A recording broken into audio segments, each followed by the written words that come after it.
That's a stiff right to the left side of that reporter's face. We're going to talk to him a bit later this hour, and it got worse from there, in fact. Stay tuned for more on that a few minutes away. Democrats logging on, hoping to win some souls in the coming election. A new website now links Christian Democrats with candidates who reflect their values. With polls showing only 1 in 4 voters view Democrats as friendly to religion, does the DNC have a prayer? With me now, former Congressman George Nethercutt of Washington. Welcome here, sir. Thank you. Democrats finding religion? What are you reading into this? Well, God bless them for trying, Bill. I think that the Democrats are going to have a hard sell as a party to convince voters of faith that they share those values that voters of faith have. How come? Well, What makes them different from a Republican like yourself? I think I don't think there's anything different about them other than that they vote differently when they're faced with issues that touch the values of voters. Things like prayer in school or gay marriage or abortion or any other social issue. Usually Democrats as a party vote no or oppose those issues. Republicans support them. So I think Republicans have been smart to reach out to voters who share those values. Now that's not to say that Democrats individually, if they profess their faith and they vote their faith, aren't going to get that religious right voter. But I think it's a tougher sell for the Democrats as a party to convince the voters that they are like the Republicans or share the same values. I guess the suggestion in that is whether or not they're trying to make up on lost time. On the screen right now, there's a senator in Tennessee. His name is Roy Herron. This kind of got our attention online. He says, "I'm tired of politicians, partisans, and preachers spelling God GOP. Now, many Americans think Jesus never rode a donkey and today rides only an elephant. The truth is, God cannot be held hostage by any political party." Embrace God, get votes, is that the equation?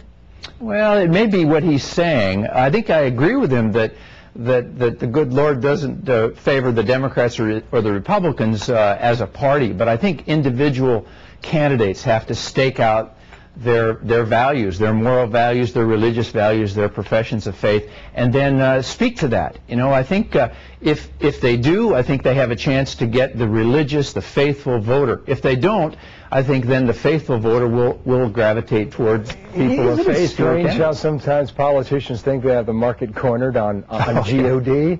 Sure. I know, it is strange, and really it's misplaced. The beauty of this country is that we can profess our religious beliefs in a variety of ways or not profess them. That's the beauty of living in a free country, and that's what all Americans should embrace. But I think from the voters, the activist voters, I think that Republicans have had the advantage of sharing the values that the religious voter shares and then encouraging those voters to go out and vote, and they have, and they've voted for Republicans. That's one view. George Nethercutt, thanks for your time today. Thank you. For the other side, Joe Irwin's now with me. Joe, were you listening there? Yes, I was, Bill. Thank you. What is it about politicians who think they can corner the market on religion? Well, I think we've seen, nationally that Democrats have not done as good a job talking about faith and religion. And George is right. Republicans have done a better job of that historically. But with the launching of this website and with a lot that's happened, Bill, since the last presidential election, I think you're starting to see that within the Democratic Party, we understand that people of faith, the great majority of people in this country, want to hear our candidates, want to hear us be able to talk about faith, and we're comfortable doing that. I can tell you, growing up in South Carolina. I know you're speaking of the Palmetto State. Why do you think Democrats trail so badly in this area? Well, because I think there's been a hesitancy, Bill, to talk about this. Because we are so respectful of people of all faiths, that sometimes we don't go out there on that limb and is that suggesting that the other side doesn't respect all faiths? By leaving out the conversation, we miss out on an opportunity, and I think we're changing that now. I just want to nail this down here. I don't think you heard me, though. Is that a suggestion the other side, the Republican side, does not respect people of all faiths? Well, I don't know whether they don't respect people of all faiths, but I think it's fair to say that on the Democratic side, we are very, very sensitive to people of all faiths, and that's got to continue with the launching of this Christian site, faithfuldemocrats.org. This is primarily a Christian site.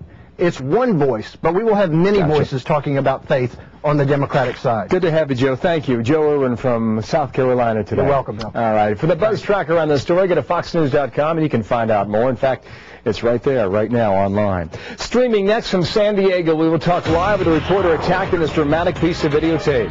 Show you what happened before and after and how he's doing in a moment.